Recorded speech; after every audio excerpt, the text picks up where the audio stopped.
Hari ini kita akan lanjutkan pembahasan kita tentang hidup berkelimpahan di dalam Kristus. Dalam banyak kesempatan ketika saya ketemu banyak orang, mereka banyak bertanya, "Pak, apakah boleh kita berhutang? Apa yang salah dengan berhutang? Bukankah wajar bila ketika kita berdagang kemudian berhutang?"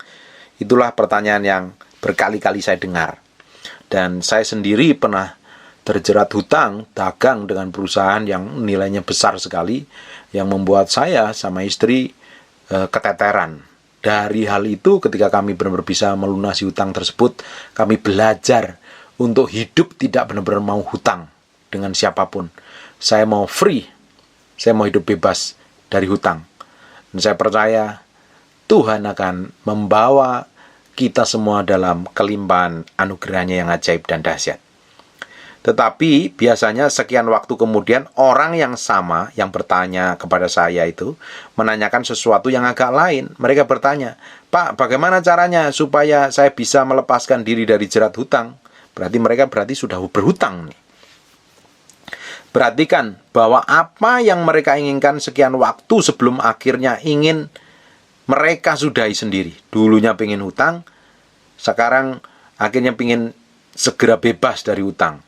Mereka ingin melepaskan diri dari apa yang mereka kejar sebelumnya yang menggebu-gebu pengen hutang. Bila saya guyonan, mungkin akan saya jawab, "Ya, berhutang lagi." Dan hampir pasti orang itu akan menjawab bahwa ia sudah melakukannya. Mungkin pula berhutang di sana-sini dan akhirnya gali lubang, tutup lubang, tidak pernah selesai pelunasannya. Di mana-mana tetap sering muncul pertanyaan, apakah boleh kita berhutang atau apa salahnya kita berhutang? Jawab saya singkat saja. Pertanyaan itu sendiri sudah salah. Bila pertanyaan sendiri sudah salah, maka jangan mengharapkan jawaban yang benar pula. Jika tetap dijawab juga, maka akan selalu terjadi perbantahan. Sebab alur pikirannya sudah salah. Jika alurnya saja sudah salah, maka semuanya akan serba salah. Buka sebentar di Ulangan 28 ayat 1-12, ayatnya lumayan panjang, tapi ini ayat yang luar biasa sekali, ayat yang penuh dengan berkat Tuhan. Jika engkau baik-baik mendengar suara Tuhan Allahmu dan melakukannya dengan setia segala perintahnya yang kusampaikan kepadamu pada hari ini, maka Tuhan Allahmu akan mengangkat engkau di atas segala bangsa di bumi. Segala berkat ini akan datang kepadamu dan menjadi bagianmu jika engkau mendengar suara Tuhan Allahmu. Diberkatilah engkau di kota, diberkatilah engkau di ladang, diberkatilah buah kandunganmu, hasil bumimu, hasil ternakmu, yakni anak lembu sapimu dan kandungan kambing dombamu. Diberkatilah bakulmu dan tempat adonanmu. Diberkatilah engkau pada waktu masuk dan diberkatilah engkau pada waktu engkau keluar. Tuhan akan membiarkan musuhmu yang maju berperang melawan engkau terpukul kalah olehmu. Bersatu jalan mereka akan menyerang engkau, tetapi bertujuh jalan mereka akan lari dari depanmu. Ini kocar kacir nih. Tuhan akan memerintahkan berkat ke atasmu, di dalam lumbungmu, dan di dalam segala usahamu. Ia akan memberkati engkau di negeri yang diberikan kepadamu oleh Tuhanmu, Tuhan Allahmu. Tuhan akan menetapkan engkau sebagai umatnya yang kudus, sebagai yang dijanjikannya dengan sumpah kepadamu. Jika engkau berpegang pada perintah Tuhan Allahmu dan hidup menurut jalan yang ditunjukkannya, maka segala bangsa di bumi akan melihat bahwa nama Tuhan telah disebut atasmu, dan mereka akan takut kepadamu. Juga Tuhan akan melimpahi engkau dengan kebaikan dalam buah kandunganmu, dan hasil ternakmu, dan dalam hasil bumimu, di tanah yang dijanjikan Tuhan dengan sumpah nenek moyangmu untuk memberikannya kepadamu. Tuhan akan membuka bagimu perbendaharaan yang melimpah, yakni langit untuk memberi hujan bagi tanahmu pada masanya dan memberkati segala pekerjaanmu, sehingga engkau memberi pinjaman kepada banyak bangsa, tetapi engkau sendiri tidak meminta pinjaman. Penekanannya ada pada ayat yang terakhir. Jika Anda dapat memberi pinjaman, itu adalah bagian dari berkat. Jika Anda mau diberkati, mengapa Anda berpikir harus berhutang? Seharusnya Anda bertanya bagaimana caranya dapat menikmati berkat sesuai dengan Ulangan 28 itu. Dengan tanpa meminta pinjaman, namun justru memberikan pinjaman. Jika Anda sudah dapat menemukan pertanyaan yang benar, maka Anda pun mendapat jawaban yang benar. Bagian janji Tuhan berikan kepada kita adalah kita tidak berhutang, tapi justru memberikan pinjaman. Mari kita pelajari apa saja kerugian orang yang berhutang. Dalam skala makro kita mengetahui bahwa negara kita memiliki banyak hutang sekali. Apalagi setelah pandemi ini hutangnya bertambah. Dari tahun ke tahun urusannya hutang tidak pernah selesai. Kemakmuran yang ada di sana sepertinya juga semu dan palsu. Buka sebentar di Amsal 22 ayat yang ke-7. Orang kaya menguasai orang miskin, yang berhutang menjadi budak yang menghutangi. Jelas bila Anda berhutang, maka Anda mendudukkan diri Anda sebagai budak dari yang menghutangi Anda. Mungkin Anda menyangkalin hal itu, tetapi bila Anda merasakannya secara mendalam, maka sebenarnya Anda sudah menjadi budak. Hidup Anda pun tidak bebas. Setiap bulan harus menyisihkan uang Anda untuk mengangsur dan melunasi hutang Anda. Itu artinya Anda menjadi budak. Menjadi budak berarti Anda tidak memiliki kebebasan lagi, dan Anda tidak lagi memiliki hak-hak secara penuh. Kebetulan minggu kemarin saya dengan istri melunasin cicilan salah satu apartemen kami sehingga lunas, dan hari ini kita mau ambil suratnya ke bank. Nah, waktu kami mau hutang sekitar beberapa tahun yang lalu, ketemu notaris di daerah Blok M, dan notarisnya kebetulan menjadi orang percaya. Saya bilang, ketika saya mau menandatangani kontrak perjanjian itu, saya bilang, Bu, tahu nggak saya ini menandatanganin kontrak perjanjian budak, saya bilang. Karena Amsal 22 ayat 7, dan dia ketawa saja. Dan puji Tuhan, karena kemurahan Tuhan dan kasih karunia Tuhan, ada pertolongan Tuhan secara ilahi, ada divine connection secara ilahi, hutang kami di bank lunas. Terbukti sekali bila kita ini berhutang baik dengan lembaga resmi maupun perorangan, dan Anda terlambat untuk mengangsurnya, maka Anda akan dikunjungi penagih utang, debt collector. Anda akan diburu-buru penagih itu sampai Anda melunasinya.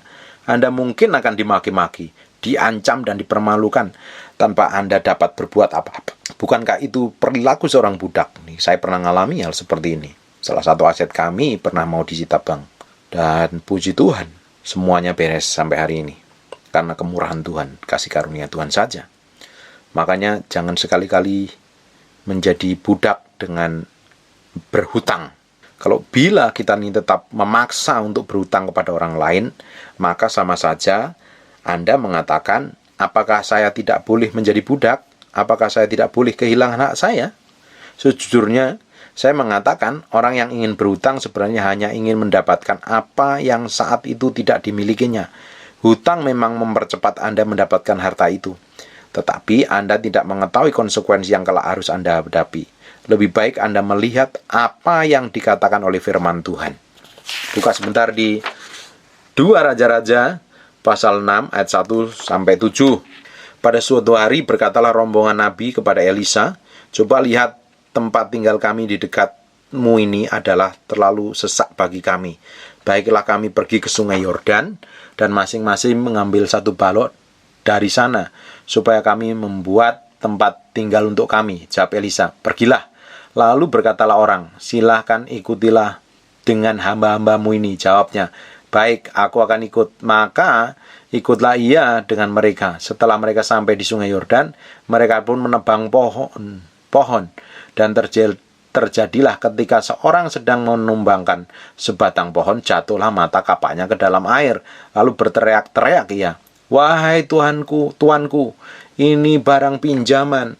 Tapi berkatalah abdi Allah itu, "Kemana jatuhnya?" Lalu orang itu menunjukkan tempat itu kepadanya. Kemudian Elisa memotong sepotong kayu dan melemparkan ke sana. Maka timbullah mata kapak itu dibuatnya. Lalu katanya, "Ambillah." Orang itu mengelurkan tangannya dan mengambilnya. Luar biasa ini mujizat Tuhan nih. Perhatikan, apabila seorang meminjam sesuatu, ia pasti mempunyai kewajiban untuk mengembalikannya. Ada kalanya pengembalian itu tidak seperti yang diharapkan. Apa untungnya dan apa enaknya bila kita meminjam dan kemudian kalkulasi kita meleset. Kita pun harus tetap membayar. Banyak orang yang setelah berhutang harus menerima akibatnya. Mungkin dalam sepanjang hidupnya ia harus membayar angsuran, bisa jadi Anda akan dipaksa habis-habisan untuk membayar hutang. Biarkanlah kita lepas dari ketamakan, hawa nafsu, ketergesa-gesaan, atau segera mendapatkan untung besar. Jika Anda sudah dikuasai nafsu yang besar, maka Anda sudah berada pada fase bahaya. Akhirnya, kita akan berkata, celaka, karena kita harus membayar pinjaman. Saya ceritakan sebuah kesaksian.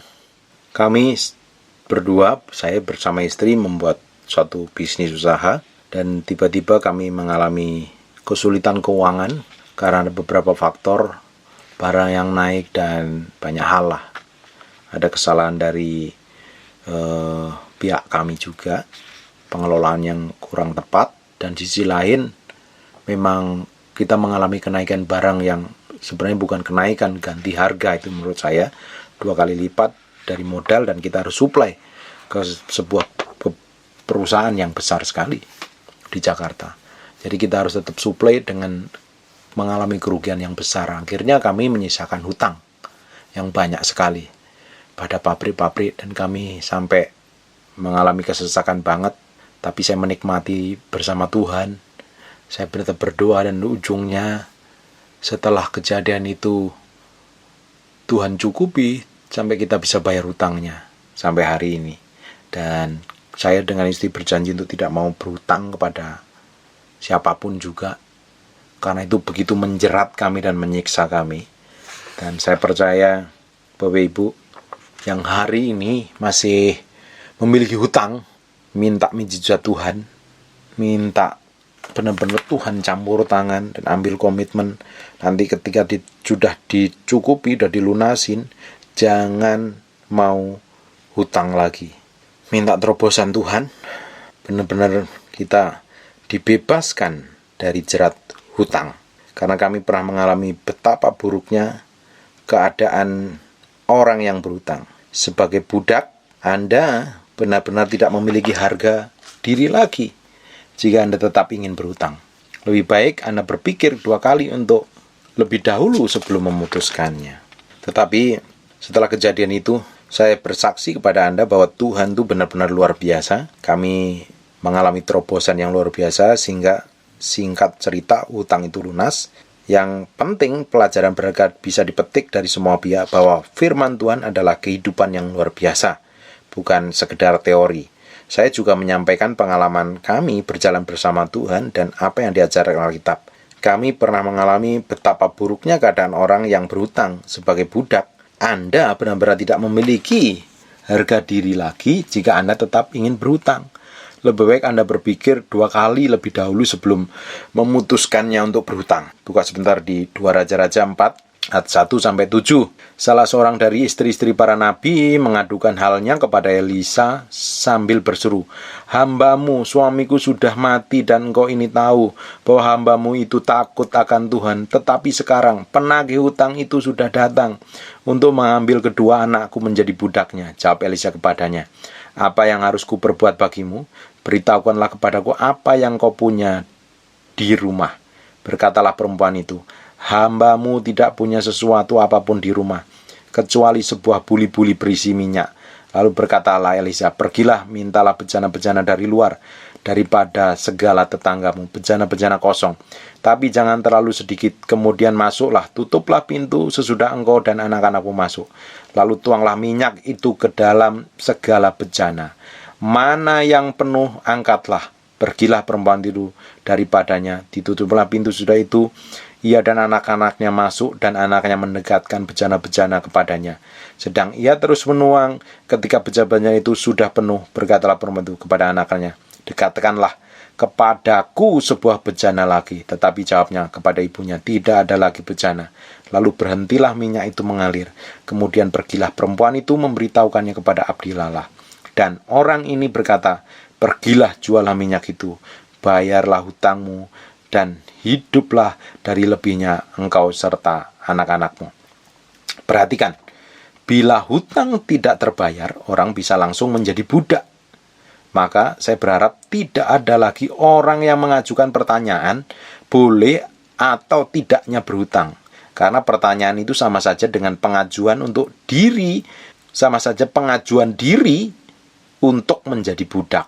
Saya berharap Anda mempercayai kenyataan bahwa tidak ada kenikmatan dalam berhutang, kecuali sekedar memuaskan hawa nafsu kita untuk memiliki sesuatu yang belum waktunya kita miliki. Jadi diperlukan pengendalian diri ini. Diperlukan pengendalian, tidak perlu gaya, tidak perlu ingin kelihatan kaya. Kalau berhutang, ujungnya hanya menyisakan penderitaan saja. Yang menderita bukan hanya kita, istri kita, pasangan hidup kita menderita, anak-anak kita menderita, semuanya ikut menderita karena keputusan yang salah yang kita ambil, karena kita tergesa-gesa ingin memiliki segala sesuatu dan ujungnya berhutang. Pengendalian diri. Hari ini, saya dengan istri mengambil keputusan. Kita mau beli segala sesuatu cash. Kalau nggak ada uang cash, ya kita nggak usah beli. Berarti kita kumpulin uang dulu. Supaya kita nggak terjerat hutang. Saya mau ambil komitmen ini dengan istri ini sungguh-sungguh. Karena kami tahu persis bagaimana kami terjerat dengan hutang. Kami tahu persis, saya seringkali kalau udah jatuh tempo itu kepala saya itu pusing sekali. Sedang usaha kami hancur, bisnis kami berantakan, dan kita harus bayar cicilan yang nilainya gede. Puji Tuhan, selama ini Tuhan pelihara. Dan setelah lunas hari ini, kami bersama istri tidak mau berhutang lagi. Dan saya percaya Tuhan akan memberkati kami. Bagaimana caranya? Itu urusan Tuhan. Bagian kami hanya percaya dan menikmati anugerahnya. Berjalan dalam ritme dan cara kerjanya. Saya berharap Bapak Ibu juga mengalami breakthrough, terobosan, keuangan yang terjerat hutang. Saya berdoa dilepaskan dari hutangnya dalam nama Yesus. Terjerat hutang usaha bisnis dalam nama Yesus dilepaskan, dibebaskan. Dan saya percaya tangan Tuhan yang ajaib campur tangan, dan Tuhan sanggup memulihkan segala sesuatu. Kita suatu hari akan menggenapi bahwa kita akan memberi pinjaman kepada banyak orang. Bukan kita yang meminjam, tapi kita sendiri yang memberikan pinjaman. Amin. God bless you.